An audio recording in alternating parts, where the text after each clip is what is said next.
All right. We don't get to see this every day, so this is Well, probably not something you see every day. so this is a life-size cross, pretty close to a life-size cross. Yeah.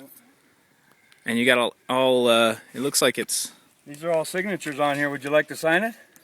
what are people signing it for? Just to sign it. I've been walking across the United States with this. Oh, this is not just like a Tucson thing. Oh no, no. I've walked over 1,500 miles so far with this, all the way from Maine, from Bangor, Maine, down into Florida. And I've traveled across the country doing home makeovers for people, for families that can't afford them, stuff like that. And I'm visiting here in Tucson to raise some money for that for a family over in Illinois. Yeah. And I walked up here on Easter and remind people about Jesus. So people give the money if. How do you give It's money? not all about. It's not just about raising money. It's about reminding people about Jesus. Yeah.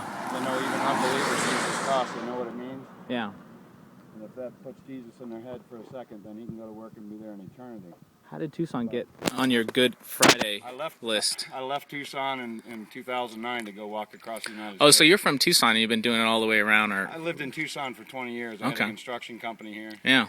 And gave away everything I owned and traveled to Bangor, Maine, and started walking with $20 in my pocket. Oh, wow. So.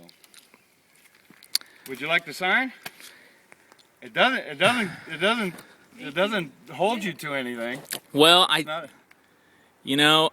It's okay, if you don't want. No, it's just that I'm an atheist as of a year ago. So really? This is all like completely. I was a Christian for 25 years, and so this is. I'll tell you what, I could probably show you about 20 different signatures of people that said they were atheists on here. I said, well, you want to sign the cross? Oh, why not? I'll probably. But it's all right. Yeah. It's just I just don't see this every day. So. You were a Christian for 20 years? 25 years, yeah. And now you're an atheist. Yeah. Tell me, I gotta know. How can you go from believing to not believing? If you want to share. No, I can. I think. How did I get there? A lot of years of doubt, which everybody has, right? Mm-hmm. Sure. And then to the point where I just couldn't take it anymore, so I started doing a lot of research, right? Mm-hmm. And I also started doing the research because I've always done research, but I did the research with a very different approach, which is, okay, instead of doing the research on trying to prove what I believe is right, how about I do the research without any predispositions, without any assumptions. So I'm not going to try and prove something right or wrong. So approach it as a kind of a very unbiased. And I'll be honest, I just didn't ever approach the research prior to that with that direction. And when I did that, I stopped wanting to believe it and started going, okay, I need evidence to believe it, right? And I just didn't see it. I couldn't find it anymore. Well, let me tell you something.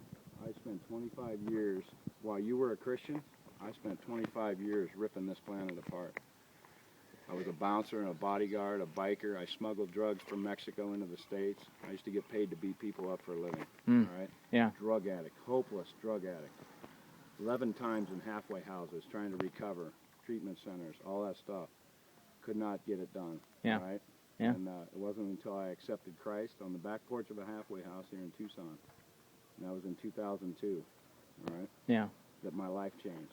My heart melted. I went, whatever, let me say this, whatever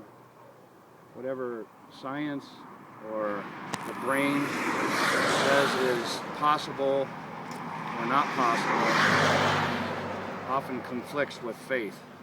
And sometimes the more knowledge you have about us and this planet and nature takes place to your faith. And for me, there was a point where I said, okay, I spent 25 years trying to get right, trying to do things right at times. Yeah.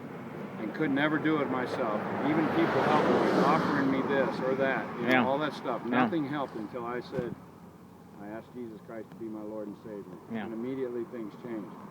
Didn't mean there wasn't struggle.